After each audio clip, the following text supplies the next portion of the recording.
वर्ण विचार के बारे में। वर्ण किसे कहते हैं, वर्ण के कितने प्रकार हैं, स्वर वर्ण क्या है, व्यंजन वर्ण क्या है, इसके कितने भेद होते हैं, इसकी संख्या कितनी है, उच्चारण स्थान क्या होता है, वर्णमाला क्या होता है, हिंदी वर्णमाला में कितने वर्ण होते हैं, ये सब कुछ डिटेल से जानेंगे इस वीडियो में। वीडियो लंबा हो सकता है, तो जिनको सीरियस होकर पढ़ना है, सीखने आए हैं, वो वीडियो को पूरा देखिएगा। और अगर ऐसे ही टाइम पास करने आए हैं तो मैं आपसे हाथ जोड़कर निवेदन करता हूं, अभी ही आप इस वीडियो को छोड़ दीजिए। नमस्कार प्यारे बच्चों, कैसे हैं आप सब। आपका एक बार फिर से स्वागत है आपका अपना क्लासेस में। मैं हूं विक्रम आदित्य शर्मा। चलिए आज का टॉपिक शुरू करते हैं।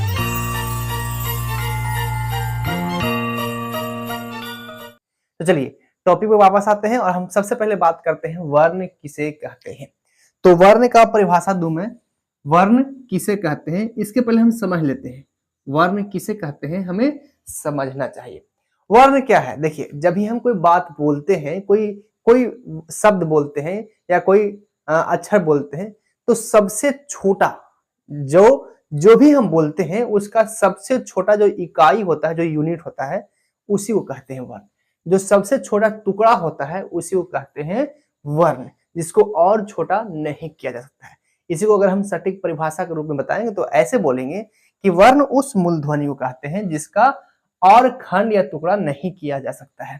तो इसका परिभाषा हम लिख लेते हैं, वर्ण उस मूल ध्वनि को कहते हैं, वर्ण उस मूल ध्वनि को कहते हैं, मूल ध्वनि को कहते हैं। साथ ही साथ आप भी लिखते चलिए, इससे आपको भी पढ़ने और लिखने में आसान हो जाएगा और ज्यादा टाइम भी नहीं लगेगा। वर्ण उस मूल ध्वनि को कहते हैं, को कहते हैं, कहते हैं जिसका जिसका और खंड या टुकड़ा नहीं किया जा सकता है। खंड या टुकड़ा, टुकड़ा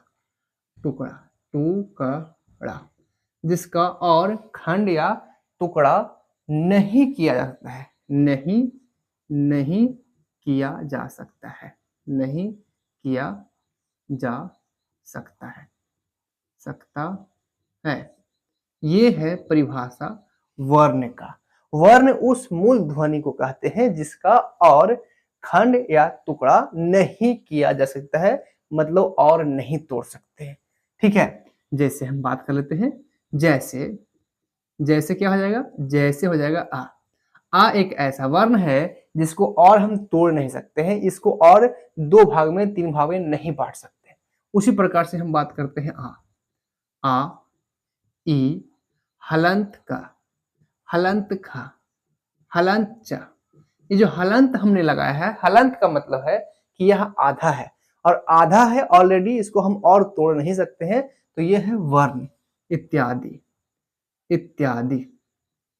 ऐसे तो हमने जाना वर्ण। वर्ण किसे कहते हैं, वर्ण उस मूल ध्वनि को कहते हैं जिसको और खंड या टुकड़ा नहीं किया जा सकता है। एक परिभाषा और हम बताते हैं आपको, या लिख सकते हैं, ऐसे भी लिख सकते हैं वर्ण को कि ध्वनि की सबसे छोटी इकाई को वर्ण कहते हैं। ध्वनि की सबसे छोटी इकाई, ध्वनि की सबसे छोटी इकाई, सबसे छोटी इकाई, ध्वनि की सबसे छोटी इकाई को वर्ण कहते हैं, वर्ण कहते हैं। ये है इसका परिभाषा। ध्वनि की सबसे छोटी इकाई को वर्ण कहते हैं, या फिर ऐसे लिखेंगे कि वर्ण उस मूल ध्वनि को कहते हैं जिसका और खंड या टुकड़ा नहीं किया, और मतलब एक और अधिक खंड या टुकड़ा नहीं किया जा सकता है। ये तो बात हो गया वर्ण का। अब हम बात करते हैं कि वर्ण कितने प्रकार के होते हैं। वर्ण दो प्रकार के होते हैं। कौन कौन? तो पहला जो वर्ण होता है वो होता है स्वर वर्ण, स्वर वर्ण, और जो दूसरा होता है उसका नाम है व्यंजन वर्ण। वर्ण दो ही प्रकार के होते हैं, एक होता है स्वर वर्ण और दूसरा होता है व्यंजन वर्ण। अब हम बात करते हैं स्वर वर्ण की, आगे चलेंगे और बात करेंगे स्वर वर्ण किसे कहते हैं। तो मैं यहां लिखूंगा स्वर वर्ण, स्वर वर्ण किसे कहते हैं, इसका क्या परिभाषा हो सकता है? तो लिखने से पहले हमें समझना चाहिए। आइए समझते हैं। स्वर वर्ण उसे कहते हैं या उस वर्ण को कहते हैं जिसको उच्चारण करने में, बोलने में किसी का सहायता नहीं लेना पड़ता है। यानी कि वैसा वर्ण जो स्वतंत्र है, इसमें उच्चारण करते समय किसी अन्य वर्ण की सहायता नहीं लेते हैं। ठीक है, ऐसे वर्ण को कहते हैं स्वर वर्ण। एक होता है ना बंदा जो मतलब किसी का भी हेल्प नहीं लेता है, अपने दम पे होता है, अपने दम पे जो है खड़ा होता है। तो बस ऐसा ही एक वर्ण है जिसका नाम है स्वर वर्ण, जो किसी का भी सहारा नहीं लेता है, अपने दम पे होता है। ऐसे वर्ण को कहते हैं स्वर वर्ण। तो इसका परिभाषा हम कैसे लिखेंगे? इसका परिभाषा हम ऐसे लिखेंगे, वैसा वर्ण जिसके उच्चारण में अन्य वर्ण की सहायता नहीं लेनी पड़ती है। वैसा वर्ण, वैसा वर्ण, वैसा वर्ण जिसके उच्चारण में, जिसके उच्चारण में, जिसके उच्चारण में, वैसा वर्ण जिसके उच्चारण में अन्य वर्ण की सहायता, अन्य वर्ण की सहायता, सहायता, वैसा वर्ण, वैसा वर्ण जिसके उच्चारण में अन्य वर्ण की सहायता नहीं लेनी पड़ती है, नहीं, नहीं लेनी पड़ती है, अन्य वर्ण की सहायता नहीं लेनी पड़ती है, लेनी पड़ती है, नहीं लेनी पड़ती है, उसे स्वर वर्ण कहते हैं, उसे स्वर वर्ण कहते हैं, कहते हैं। वैसा वर्ण जिसके उच्चारण में अन्य वर्ण की सहायता नहीं लेनी पड़ती है, यानी कि ये किसी पे डिपेंड नहीं होता है, उसे कहते हैं स्वर वर्ण। इसकी संख्या कितनी है? तो इसकी संख्या 11 है। इसकी संख्या, इसकी संख्या 11 होती है, 11 होती है। इसकी संख्या 11 होती है। अब ये कौन कौन से 11 वर्ण है जो स्वर वर्ण है, आओ इसको भी जान लेते हैं। जैसे इसका एग्जाम्पल हो जाएगा, जैसे क्या क्या हो जाएगा? जैसे हो जाता है आ, छोटी वाली ई जिसे दीर्घ, सॉरी ह्रस्व ई कहते हैं, और ये हो गया दीर्घ ई। छोटा वाला ऊ जिसे ह्रस्व ऊ कहते हैं, और ये हो गया दीर्घ ऊ। री, ए, ए, ओ,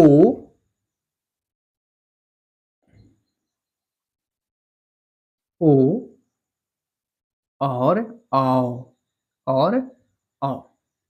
ये देखिए इनकी संख्या 11 हो गई। 1 2 3 4 5 6 7 8 9 10 11। ये और है, और मतलब एंड। तो ये है 11 स्वर वर्ण। ये 11 होते हैं। अंग और आह ये जो हमने छोड़ दिया है, क्योंकि अंग और आह को स्वर वर्ण में नहीं गिना जाता है, उसे अयोग्य वाह कहते हैं। आगे हम पढ़ेंगे। तो पहले हम जान लेते हैं स्वर वर्ण की संख्या कितनी है? 11 है। कौन कौन है? तो आ से लेकर औ तक स्वर वर्ण होते हैं। अंग और आह जो है वो स्वर वर्ण में नहीं आते। आगे बढ़ते हैं और बात करते हैं कि स्वर वर्ण के कितने भेद हैं। स्वर वर्ण के कितने भेद हैं? स्वर वर्ण के, स्वर वर्ण के 2 प्रकार हैं। देखिए मैं आपको इसी के बारे में बता रहा था कि मुख्य रूप से कितने होते हैं। मुख्य रूप से स्वर वर्ण कितने होते हैं, यहाँ पे ऐसे देखिए। मुख्य रूप से अगर बात किया जाए तो स्वर वर्ण 2 प्रकार के होते हैं। कौन कौन? ह्रस्व स्वर और दीर्घ स्वर। लेकिन कहीं कहीं हमें ऐसा भी पढ़ने के लिए मिलता है जिसमें स्वर वर्ण के 3 प्रकार बताए जाते हैं, ह्रस्व स्वर, दीर्घ स्वर और प्लूत स्वर। और खासकर संस्कृत में प्लूत स्वर तो होता ही है। तो मैं आपको यहाँ लिख देता हूं कि स्वर वर्ण के 2 प्रकार हैं, यानी कि मुख्य रूप से 2 ही प्रकार हैं, लेकिन तीसरा प्रकार भी बताऊंगा, लेकिन उसे एक्स्ट्रा पॉइंट के रूप में आप जानिएगा। तो आइए जान लेते हैं आगे।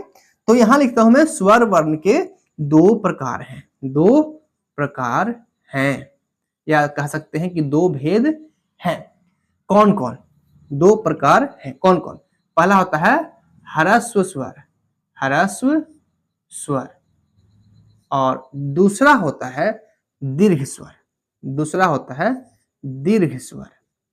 दीर्घ स्वर मुख्य रूप से दो ही प्रकार होते हैं, ह्रस्व स्वर और दीर्घ स्वर।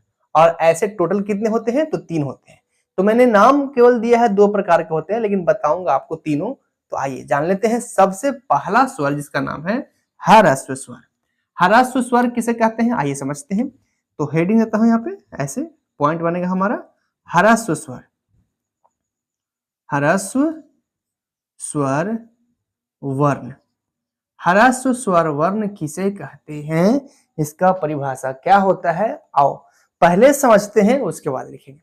वैसा वर्ण जिसके उच्चारण करते समय कम मात्रा या कम समय लगता है। यानी कि अगर हम ह्रस्व स्वर का उच्चारण करेंगे तो टाइम कम लगेगा, और दीर्घ स्वर का उच्चारण करेंगे तो टाइम ज्यादा लगेगा। ऐसे भी दीर्घ मतलब होता है लंबा, यानी कि लॉन्ग, अधिक। तो दीर्घ मतलब अधिक, तो अधिक समय लगता है। तो ऐसा वर्ण जिसके उच्चारण में कम समय लगता है उसे ह्रस्व स्वर कहते हैं, जैसे आ।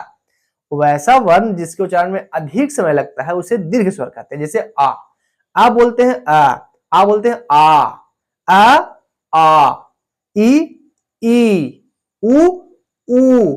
तो ये जो हमने दोनों बताया है, एक ह्रस्व बोल रहा हूं, आ हो गया ह्रस्व, तो आ हो गया दीर्घ।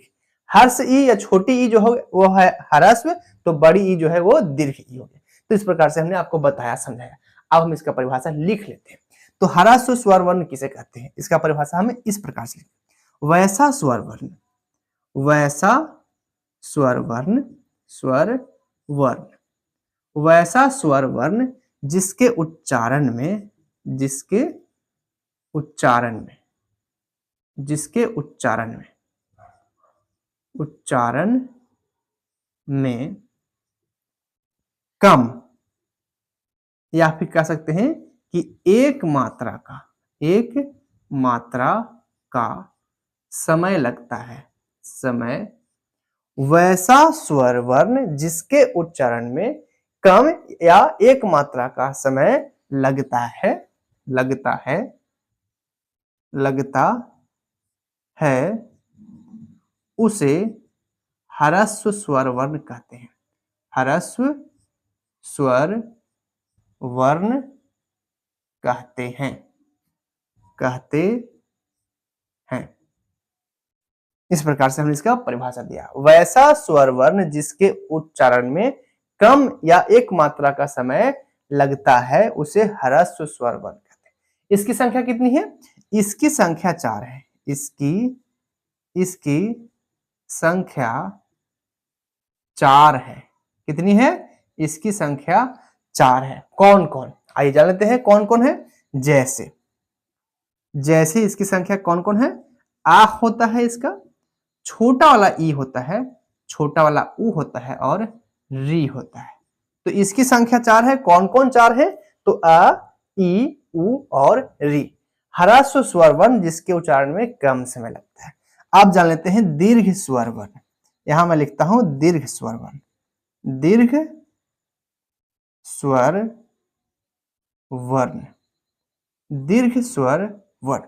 दीर्घ स्वर वर्ण का भी हमने आपको परिभाषा समझा ही दिया है, तो सीधा हम परिभाषा लिख लेते हैं। वैसा स्वर वर्ण जिसके उच्चारण में, वैसा स्वर वर्ण, वैसा स्वर वर्ण जिसके उच्चारण में, जिसके उच्चारण में,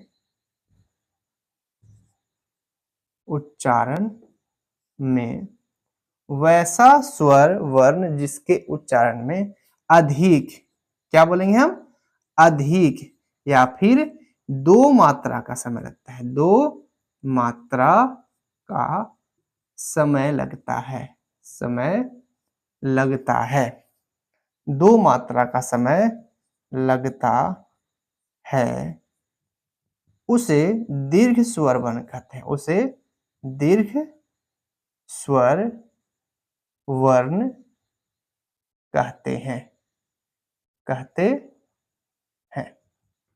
यह है इसका परिभाषा। दीर्घ स्वर वर्ण वैसा स्वर वर्ण जिसके उच्चारण में अधिक समय लगता है या 2 मात्रा का समय लगता है, उसे दीर्घ स्वर वर्ण कहते हैं। जैसे, अच्छा इसकी संख्या कितनी है? इसकी संख्या 7 है। इसकी संख्या 7 है। कौन कौन 7 है आइए समझ लेते हैं उसको भी। कौन कौन 7 है, तो जैसे मैं लिखता हूं आ हो जाएगा, बड़ी वाली ई हो जाएगा, बड़ा वाला ऊ हो जाएगा, ए ओ और औ। ये 7 हैं दीर्घ स्वर वर्ण। आ ई उ ए ओ औ, ये है दीर्घ स्वर वर्ण। तो हमने क्या जाना, हमने जाना वर्ण के 2 प्रकार, स्वर वर्ण और व्यंजन वर्ण। स्वर वर्ण किसे कहते हैं, जिसके उच्चारण में बिना किसी वर्ण का सहायता लेना, यानी अन्य वर्ण की सहायता नहीं लेना पड़ता है। स्वर वर्ण की संख्या कितनी होती है, 11 होती है। कहां से कहां तक, आ से लेके औ तक। फिर हमने जाना स्वर वर्ण के 2 प्रकार हैं, स्वर वर्ण, ह्रस्व स्वर वर्ण और दीर्घ स्वर वर्ण। ह्रस्व स्वर वर्ण उसे कहते हैं जिसके उच्चारण में कम समय लगता है। दीर्घ स्वर वर्ण उसे कहते हैं जिसके उच्चारण में अधिक समय लगता है। इसका एक और भेद है, इसको मैं ब्लू मार्कर से लिखता हूं ताकि आपको समझ में अच्छे से आ जाए। तो इसका एक और भेद है जिसका नाम है प्लूत स्वर। प्लूत, गलत लिखा मैंने, प्लूत स्वर। प्लूत स्वर, प्लूत स्वर वर्ण किसे कहते हैं, ये बहुत ही कम पूछा जाता है और खासकर इसका इस्तेमाल संस्कृत में ही होता है।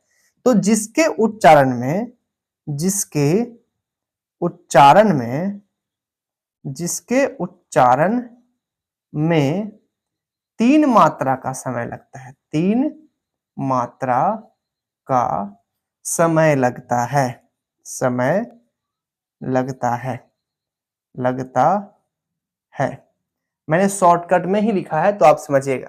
जिसके उच्चारण में 3 मात्रा का समय लगता है उसे प्लूत स्वर वर्ण कहते हैं। इसकी संख्या केवल 1 है। कौन है, जैसे होता है ओम। ओम, जो हम ओम बोलते हैं तो अधिक समय लगता है, या कह सकते हैं कि 3 मात्रा का समय लगता है। जैसे हम आ बोलेंगे, आ कम समय लगा, आ 2 गुना समय लगा, ओम 3 गुना समय लगा। तो ऐसा स्वर वर्ण जिसके उच्चारण में 3 मात्रा का समय लगता है उसे प्लूत स्वर वर्ण कहते हैं। इसकी संख्या केवल 1 है और इसे संस्कृत में ही अधिकतर उपयोग होता है, हिंदी में बहुत कम। तो हमने स्वर वर्ण को जाना, इसका स्क्रीनशॉट लीजिए, उसके बाद हम आगे बढ़ेंगे व्यंजन वर्ण की ओर। चलिए आगे बढ़ते हैं और अब हम सीख लेते हैं व्यंजन वर्ण।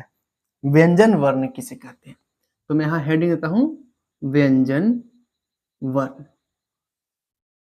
सबसे पहले तो सवाल यही बनता है कि व्यंजन वर्ण किसे कहते हैं और इसका परिभाषा क्या होता है। तो जैसे हमने आपको बतलाया था स्वर वर्ण के बारे में, स्वर वर्ण उस वर्ण को कहते हैं जिसके उच्चारण में किसी का सहारा नहीं लेना पड़ता है। तो जस्ट उसका अपोजिट है, उल्टा है व्यंजन वर्ण।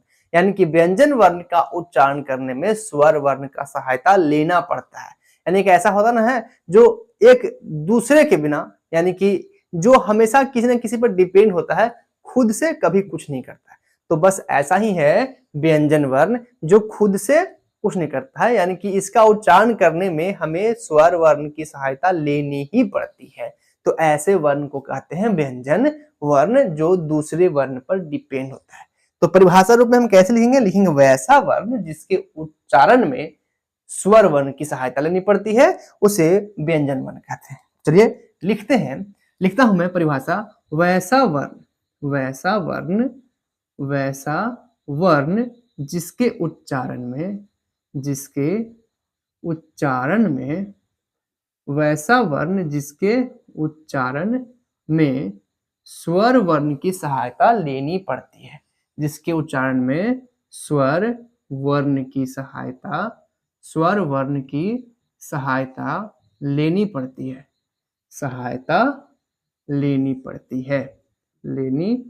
पड़ती है, वैसा वर्ण जिसके उच्चारण में स्वर वर्ण की सहायता लेनी पड़ती है उसे व्यंजन वर्ण कहते हैं, व्यंजन वर्ण कहते हैं। ये है व्यंजन वर्ण का परिभाषा। चलिए इतना तो हम जान गए हैं कि व्यंजन वर्ण किसे कहते हैं, वैसा वर्ण जो स्वर वर्ण पर डिपेंड होता है, यानी कि स्वर वर्ण की सहायता लेनी पड़ती है, उसे व्यंजन वर्ण कहते हैं। व्यंजन वर्ण की कुल संख्या कितनी है? तो व्यंजन वर्ण की कुल संख्या 33 होती है। व्यंजन वर्ण की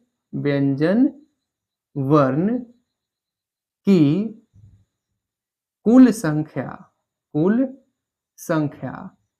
व्यंजन वर्ण की कुल संख्या 33 है। संख्या 33 है। अब 33 कैसे कैसे है ये भी मैं आपको बतलाऊंगा। चलिए आगे बढ़ते हैं। जैसे में क्या हो सकता है, व्यंजन वर्ण में क्या क्या हो सकता है, जैसे हम बात करते हैं तो का। अब का है तो अब हम कहेंगे कि यहाँ पे का जो है वो तो साफ सुथरा लिखा हुआ है, व्यंजन वर्ण है। इसमें स्वर वर्ण कहाँ है? अभी हमने क्या बताया कि स्वर वर्ण की सहायता लेनी पड़ती है। तो स्वर वर्ण कहाँ है दिखाइए। तो आइए मैं आपको दिखाता हूँ स्वर वर्ण कहाँ छुपा हुआ। जब भी का इस्तेमाल या उपयोग होता है, का प्रयोग करते हैं, तो इस का में आधा का और आ ये दोनों मिला हुआ है। और जहां तक कि हम जानते हैं कि आ जो है वह एक स्वर वर्ण है। तो स्वर वर्ण का सहायता लेने के बाद ही यह पूरा का बना है, यानी कि ये व्यंजन वर्ण जो है स्वर वर्ण पर डिपेंड है। तो हमने आपको दिखलाया। इसी प्रकार से हम बात करते हैं खा। तो जो खा है इसमें भी हलंत खा और आ के मिलने से ही पूरा खा का निर्माण हुआ है। तो ये जो है स्वर वर्ण पर डिपेंड कैसे है आपको समझ में आ गया होगा। अब बात करते हैं कि व्यंजन वर्ण कितने प्रकार के होते हैं। तो व्यंजन वर्ण के प्रकार जानते हैं। व्यंजन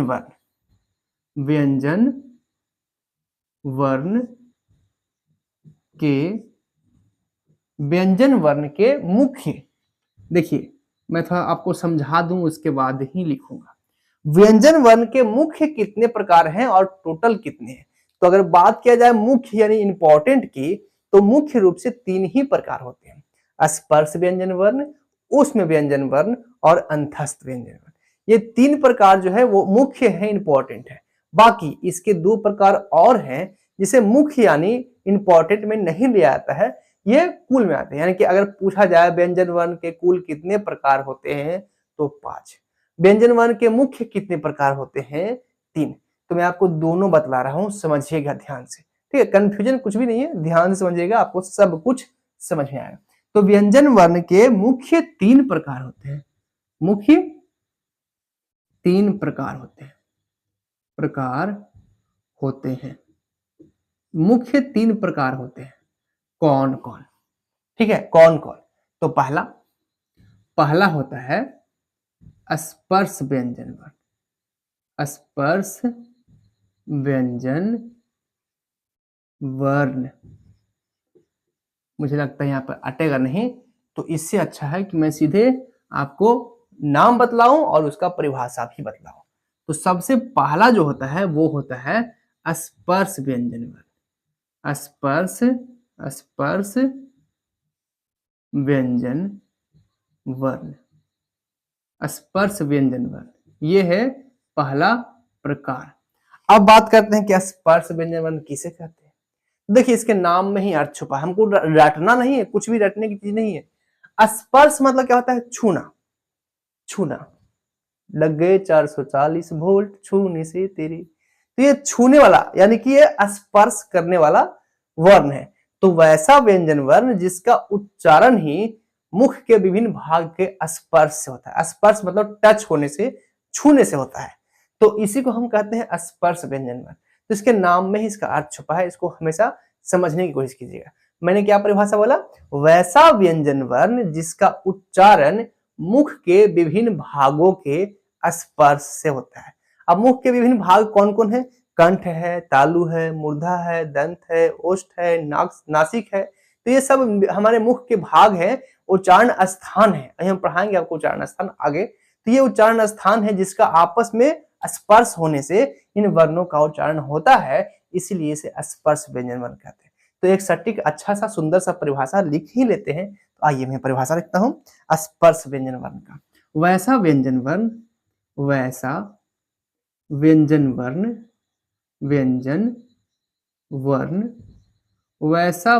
वर्ण जिसका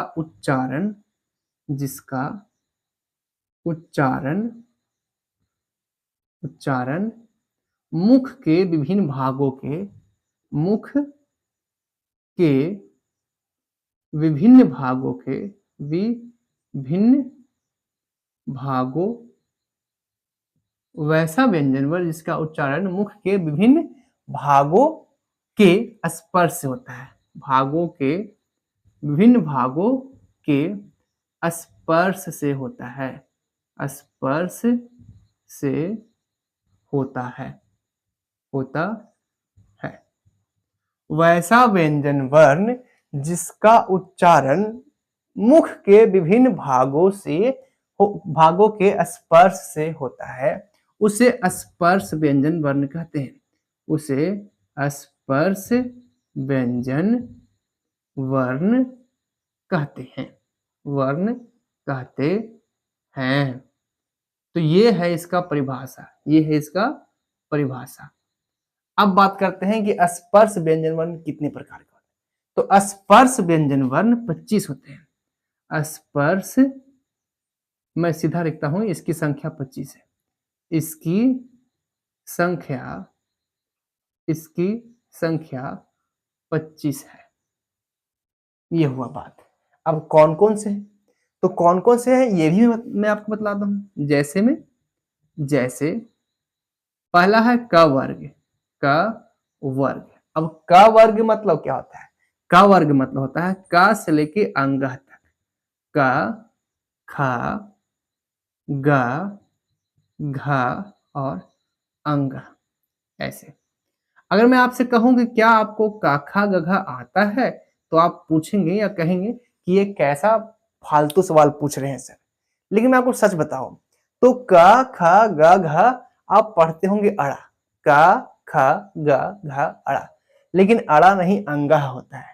अब ये भी कहेंगे आप कि सर इन दोनों में फर्क ही क्या है, दोनों तो सेम ही है। नहीं, मैं आपको बतला दूं दोनों में फर्क क्या है। एक होता है ऐसे और एक होता है ऐसे। अब दोनों में फर्क ये है कि अगर हम शुद्ध का खा ग घा लिखें तो का खा गा घा अंगा होता है। ये है अंगा जो बिंदु बगल में होता है, और ये है अड़ा जो बिंदु नीचे होता है। तो अगर सही मायने में कुछ पूछे कि काखा का कौन सा होता है, तो काखा का में ये होता है जिसे अंगा कहते हैं। और हम लोग बचपन में ऐसे पढ़ते भी थे, हमें सिखाया जाता काखा गघा अंगा गुरु जी पतंगा। तो ये काखा गा अंगा वाला है, काखा गा अंगा वाला है, और ये अंगा जो है ना वही राइट है, अड़ा जो है राइट नहीं है। आइए हम आगे बढ़ते हैं। ये तो बेसिक चीज था, आपको जानकारी रखना चाहिए इसका। तो का खा गघा अंगा ये होता है कवर्ग में। इसी प्रकार से चवर्ग हो जाता है। चवर्ग मतलब क्या? चवर्ग मतलब च छ ज झ और य। उसी प्रकार से ट वर्ग हो जाता है। ट वर्ग उसी प्रकार से त वर्ग भी हो जाता है, और उसी प्रकार से प वर्ग भी हो जाता है। तो इस प्रकार से व्यंजन वर्ण स्पर्श व्यंजन वर्ण 25 होते हैं। 5 इसमें हो गया, 5 इसमें, 5 5 5 5 पचे 25। स्पर्श व्यंजन वर्ण की संख्या कितनी है? 25। किसे कहते हैं? जिसके उच्चारण में मुख के विभिन्न भागों का स्पर्श होता है उसे स्पर्श व्यंजन। इसको रटना नहीं है, समझना है। आइए आगे बढ़ते हैं और अब हम जान लेते हैं इसका दूसरा भेद जो है ऊष्म व्यंजन वर्ण। अंतस्थ व्यंजन, पहले अंतस्थ अंतः अस्थ व्यंजन वर्ण। अंतः अस्थ व्यंजन वर्ण किसे कहते हैं? अंतः अस्थ व्यंजन वर्ण किसे कहते हैं? क्या है इसका परिभाषा? तो इसका परिभाषा इस प्रकार से है कि जब हम अंतः अस्थ, देखिए इसके नाम में भी अर्थ छुपा है। जब हम उच्चारण करते हैं तो वायु हमारे अंदर प्रवेश करता है, यानी कि वायु जो है अंदर की ओर प्रवेश करता है। अंतः यानी कि अंदर जाता है, ऐसे वर्ण को कहते हैं अंतः अस्थ व्यंजन वर्ण। अंतस्थ व्यंजन वर्ण किसे कहते हैं? वैसा व्यंजन वर्ण जिसके उच्चारण में वायु मुख के अंदर प्रवेश करती है उसे अंतस्थ व्यंजन वर्ण कहते हैं। आइए परिभाषा लिखते हैं। तो मैं यहां लिखता हूं परिभाषा। वैसा व्यंजन वर्ण वैसा व्यंजन वर्ण जिसके उच्चारण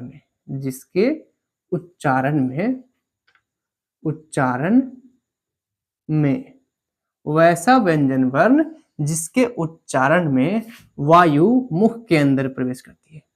वायु मुख के अंदर प्रवेश करती है। मुख के अंदर प्रवेश करती है। प्रवेश करती है मतलब अंदर जाती है, प्रवेश करती है, है। उसे अंतःस्थ व्यंजन वर्ण कहते हैं। अंतःस्थ व्यंजन वर्ण कहते हैं। व्यंजन वर्ण कहते हैं। ये है इसका परिभाषा। अब बात करते हैं कि इसकी संख्या कितनी है। तो अंतःस्थ व्यंजन वर्ण की संख्या 4 है। इसकी संख्या 4 है। इसकी संख्या 4 है। कौन कौन है वो 4? आइए इसका भी जान लेते हैं कौन कौन 4 हैं। तो जैसे में कौन कौन 4 हैं ये भी जान लेते हैं। जैसे होता है य, र, ल, व और बस। य, र, ल और व, यही 4 हैं अंतःस्थ व्यंजन। अब बात करते हैं इसका तीसरा पार्ट जिसका नाम है ऊष्म व्यंजन वर्ण। ऊष्म व्यंजन वर्ण, ऊष्म व्यंजन वर्ण किसे कहते हैं? ऊष्म व्यंजन वर्ण, इसका परिभाषा क्या होता है? तो जैसा कि हमने आपको इन दोनों को समझाया है, इसको भी हम समझाएंगे। देखिए इसके भी नाम में ही अर्थ छुपा हुआ है। ऊष्म व्यंजन वर्ण, ऊष्म मतलब गर्मी होता है, उष्मा होता है। तो ऐसा व्यंजन वर्ण या वैसा व्यंजन वर्ण जिसके उच्चारण करने में उष्मा उत्पन्न होता है, या रगड़ घर्षण उत्पन्न होता है जिससे उष्मा उत्पन्न होता है, और ऐसे वर्ण को कहते हैं ऊष्म व्यंजन वर्ण। जैसे एग्जांपल के लिए स, मैं स बोला हूं स, मैं बोला हूं तलव्य स, हा। तो ऐसे व्यंजन वर्ण जिसके उच्चारण में घर्षण हो रहा है, रगड़ उत्पन्न हो रहा है, उष्मा उत्पन्न हो रहा है, तो ऐसे व्यंजन वर्ण कहते हैं ऊष्म व्यंजन वर्ण। जिससे गर्म वायु निकलता है, उष्म वायु निकलता है, उसे कहते हैं ऊष्म व्यंजन वर्ण। तो इसका परिभाषा को सटीक रूप से लिख ही लेते हैं। आइए इसका परिभाषा लिखते हैं। वैसा व्यंजन वर्ण जिसके उच्चारण से, वैसा व्यंजन वर्ण, वैसा व्यंजन वर्ण जिसके उच्चारण में, जिसके उच्चारण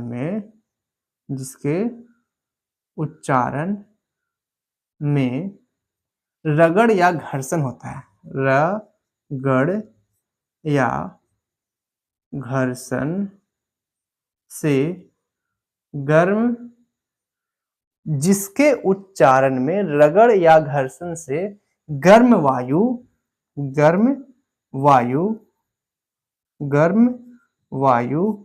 मुख से निकलता है, मुख से निकलता है, उसे ऊष्म व्यंजन वर्ण कहते हैं। उसे ऊष्म व्यंजन वर्ण कहते हैं। ऊष्म व्यंजन वर्ण कहते हैं। व्यंजन वर्ण कहते हैं। ऐसे, ये इसका परिभाषा हो गया। वैसा व्यंजन वर्ण जिसके उच्चारण में रगड़ या घर्षण से गर्म वायु मुख से निकलता है, उसे ऊष्म व्यंजन वर्ण कहते हैं। इसकी संख्या कितनी है? तो इसकी संख्या भी 4 है। इसकी संख्या 4 है। इसकी संख्या भी 4 ही है। कौन कौन? अब इसको भी बात कर लेते हैं, कौन कौन 4 है। तो 4 इस प्रकार से हैं: तालव्य स, मूर्धन्य स, दंत स और हा। ये 4 हैं जिसे ऊष्म व्यंजन वर्ण कहा जाता है, जिसके उच्चारण में रगड़ या घर्षण उत्पन्न होता है, उष्मा उत्पन्न होता है। तो ये हमने व्यंजन वर्ण जाना। व्यंजन वर्ण किसे कहते हैं? जिसके उच्चारण में स्वर वर्ण की सहायता लेनी पड़ती है। व्यंजन वर्ण के कितने प्रकार है? मुख्य रूप से 3 प्रकार हैं। पहला स्पर्श व्यंजन वर्ण, दूसरा अंतःस्थ व्यंजन वर्ण, तीसरा ऊष्म व्यंजन वर्ण। लेकिन इसके अलावा भी 2 प्रकार और हैं जो अभी हम जानेंगे। तो जानने से पहले, मिटाने से पहले आप इसका स्क्रीनशॉट ले लीजिए ताकि हम आगे बढ़ सके। फटाक से इसका स्क्रीनशॉट लीजिए। चलिए आगे बढ़ते हैं और अब हम जान लेते हैं व्यंजन वर्ण के 2 अन्य प्रकार कौन से हैं। तो वो जो दो अन्य प्रकार हैं उनको हम लिख लेते हैं और समझ लेते हैं। तो सबसे पहला जो प्रकार है अन्य प्रकार, यानी कि जो मुख्य रूप से नहीं है लेकिन है, उसका है नाम संयुक्त व्यंजन वर्ण। संयुक्त व्यंजन वर्ण, व्यंजन वर्ण। संयुक्त व्यंजन वर्ण किसे कहते हैं? ये है चौथा प्रकार। चौथा हम यहाँ पर इसलिए लिख रहे हैं क्योंकि व्यंजन वर्ण के ही पार्ट है, बस इसे मुख्य का यानी इंपॉर्टेंट का दर्जा नहीं दिया गया है, पर है व्यंजन वर्ण, इसलिए मैंने चौथा कहा। तो चौथा व्यंजन वर्ण है संयुक्त व्यंजन वर्ण। अब देखिए इसके भी नाम में इसका अर्थ छुपा हुआ है, बस आपको पहचानना और समझना है, क्योंकि मैं कहता हूं ना हर चीज को रटकर नहीं याद किया जाता है, अगर आप समझ जाएंगे आपको हमेशा याद रहेगा। तो संयुक्त मतलब क्या होता है? संयुक्त मतलब होता है मिलना, यानी कि दो चीजों को मिला करके हम संयोग कर देंगे यानी मिला देंगे, तो उसको कहेंगे संयुक्त। तो जस्ट ऐसा ही व्यंजन वर्ण है जिसका नाम है संयुक्त व्यंजन वर्ण। कैसे इसका परिभाषा देंगे? तो लिखेंगे ऐसा या वैसा, वैसा व्यंजन वर्ण जिसका निर्माण दो वर्णों के मिलने से होता है। जी हाँ, दो वर्ण को आपस में मिला देते हैं और एक नए वर्ण का निर्माण होता है, तो उसे कहते हैं संयुक्त व्यंजन वर्ण। जैसे एग्जाम्पल के लिए मैं आपको बता दूं, इसे क्या कहते हैं? इसे कहते हैं संयुक्त छ। अगर केवल छ बोलेंगे तो गलत जाएगा, क्योंकि केवल छ तो ये होता है छ। तो ये छ है और ये संयुक्त छ है। संयुक्त छ नाम क्यों पड़ा? क्योंकि इस छ का निर्माण ही दो वर्णों के मिलने से होता है। कौन कौन? आधा का और आधा सा, इन दो वर्णों के मिलने से संयुक्त छ का निर्माण होता है, इसीलिए इसे संयुक्त छ कहते हैं और यह एक संयुक्त व्यंजन वर्ण है। आइए तो पहले परिभाषा लिखते हैं, फिर उसके बाद हम इसको डिस्कस करेंगे। तो परिभाषा इस प्रकार से हम लिखेंगे, वैसा व्यंजन वर्ण जिसका निर्माण, वैसा व्यंजन वर्ण जिसका निर्माण, वैसा व्यंजन वर्ण, वैसा व्यंजन वर्ण जिसका निर्माण, जिसका निर्माण, जिसका निर्माण, वैसा व्यंजन वर्ण जिसका निर्माण दो वर्णों के मिलने से होता है, जिसका निर्माण दो वर्णों के मिलने से होता है, दो वर्णों के मिलने से होता है, दो वर्णों के मिलने से होता है, उसे संयुक्त व्यंजन वर्ण कहते हैं, उसे संयुक्त व्यंजन वर्ण कहते हैं। वैसा व्यंजन वर्ण जिसका निर्माण ही दो वर्णों के मिलने से होता है, उसे संयुक्त व्यंजन वर्ण कहते हैं। अब इसकी संख्या कितनी है? तो इसकी संख्या 4 है। इसकी संख्या 4 है। इसकी संख्या 4 है। अब कौन कौन से संयुक्त व्यंजन वर्ण 4 है, आइए जान लेते हैं। तो जैसे हम लिखते हैं, जैसे पहला होता है छ, जिसका निर्माण किसको किसको से बना है? हलंत का और हलंत मूर्धन्य सा के मिलने से बनता है संयुक्त छ। त्र, जिसका निर्माण हलंत त और हलंत र के मिलने से हुआ।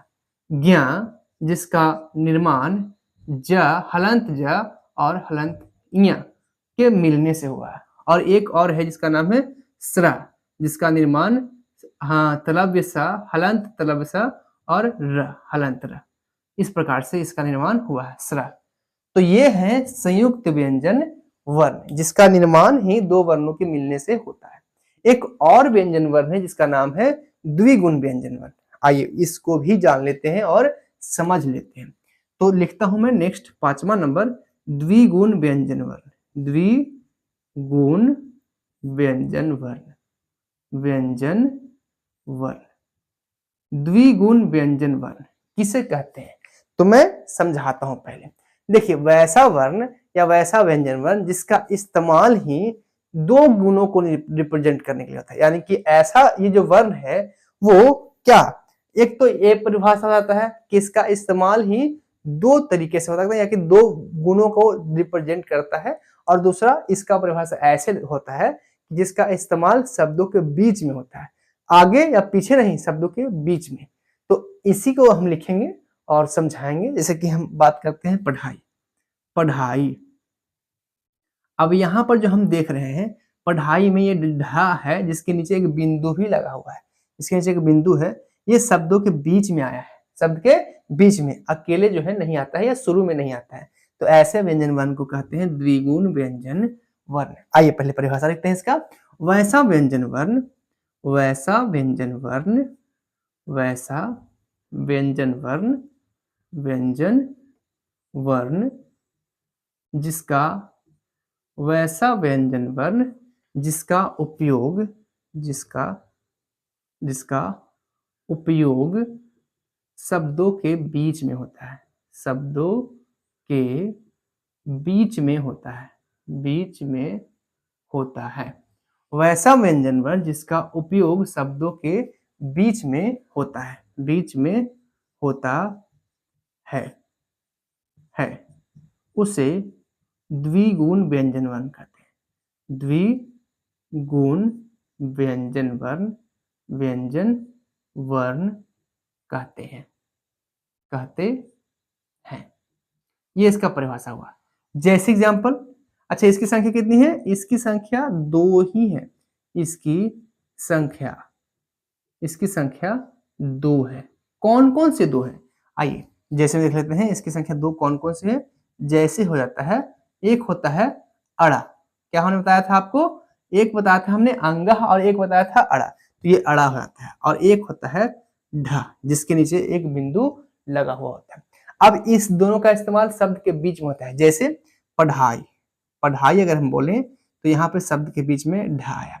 लड़ाई, लड़ाई, देखिए यहाँ पे अड़ा बीच में आया है ना? लड़ाई, कढ़ाई, कढ़ाई, कढ़ाई, ऐसे हुआ ना? तो इस प्रकार से शब्दों के बीच में आता है इत्यादि। इसमें इत्यादि नहीं लगाएंगे क्योंकि ये 2 ही होता है, लेकिन इसमें इत्यादि लगाएंगे क्योंकि बहुत सारे शब्द बनते हैं। तो हमने व्यंजन वर्ण को जान लिया अच्छे तरीके से, संयुक्त व्यंजन वर्ण और द्विगुण व्यंजन वर्ण अभी हमने बताया, और पिछले हमने बताया था 3। तो अब हम आपको ये भी बतलाए थे कि व्यंजन वर्ण की कुल संख्या कितनी है, तो 33 है। अब 33 कैसे कैसे है, आइए मैं आपको जुड़ाता हूँ। तो सबसे पहले मैं बगल में यहाँ पर जो है नोट पॉइंट, ये बहुत ही इंपॉर्टेंट चीज बता रहा हूँ मैं आपको। हाँ एक्स्ट्रा थोड़ा सा है लेकिन बताया था। व्यंजन वर्ण की कुल संख्या कितनी है? 33 है। और जो हमने अभी बताया इसमें 33 कैसे कैसे होता है, आइए समझते हैं। तो स्पर्श व्यंजन वर्ण कितने हुए? स्पर्श व्यंजन वर्ण कितने हुए? हमने आपको कहा था 25 होते हैं, 5 5 25। अंतः अस्त व्यंजन वर्ण कितने हुए? अंतः अस्त व्यंजन वर्ण बताया था हमने आपको 4। और उष्म व्यंजन वर्ण कितने बताया था हम आपको? उष्म व्यंजन वर्ण बताया था आपको 4। तो जोड़िए 25 और 4 कितने हुए? 29। 29 और 4 कितने हुए? 29 और 4 33। 29 और 4 33। तो यही है जो मुख्य रूप से होते हैं, और ये 33 होते हैं। व्यंजन वर्ण मुख्य रूप से यही तीनों को कहा जाता है, और इन तीनों को अगर जोड़ा जाए तो 33 होते हैं। यानी व्यंजन वर्ण कितने हो गए? व्यंजन वर्ण की संख्या कितनी है? तो 33 है। इन दोनों को व्यंजन वर्ण की संख्या में नहीं लेते हैं, इसलिए इसको अलग से हम पढ़ रहे हैं, संयुक्त व्यंजन वर्ण और द्विगुण व्यंजन वर्ण। अच्छा एक बात और बतला ही दूं मैं आपको, मेरे मन में एक सवाल है, या कहिए कि एक है जो मैं आपको बतला ही देना चाहता हूं। जैसे कि हम संयुक्त व्यंजन वर्ण में 4 को पढ़े, एक और होता है, ऐसे इसको ग्रामर हमने देखा नहीं है, पर फिर भी एक और होता है जिसका नाम है द्या, और इसका निर्माण आधा द और आधा या के मिलने से होता है। पर हमने कभी देखा नहीं है कि इसको संयुक्त व्यंजन वर्ण में दिखाया जाता है, पर होता है जरूर। तो इसको भी आप नोट कर ही लीजिए। ऐसे पूछा जाए कि कौन कौन है, तो इन्हीं चारों का नाम बतलाइएगा और इसकी संख्या 4 ही बतलाइएगा। पर ये भी है जो संयुक्त व्यंजन वर्ण ही है, अलग से है, ठीक है। तो आई होप आपको समझ में आया होगा। हमने व्यंजन वर्ण और स्वर वर्ण डिटेल से जाना। तो अगर आपको अच्छा लगा, मेरा मेहनत जो है पसंद आया, तो आप समझ गए होंगे क्या करना है, लाइक कमेंट करना है और अपने दोस्तों के साथ शेयर करना है। ऐसे ही और वीडियो देखने के लिए चैनल को सब्सक्राइब कर लीजिए, बेल आइकन ऑल पर सेट कर लीजिएगा। फिर मिलते हैं एक नए वीडियो में, तब तक के लिए देखते रहिए, सीखते रहिए। बाय बाय, जय हिंद।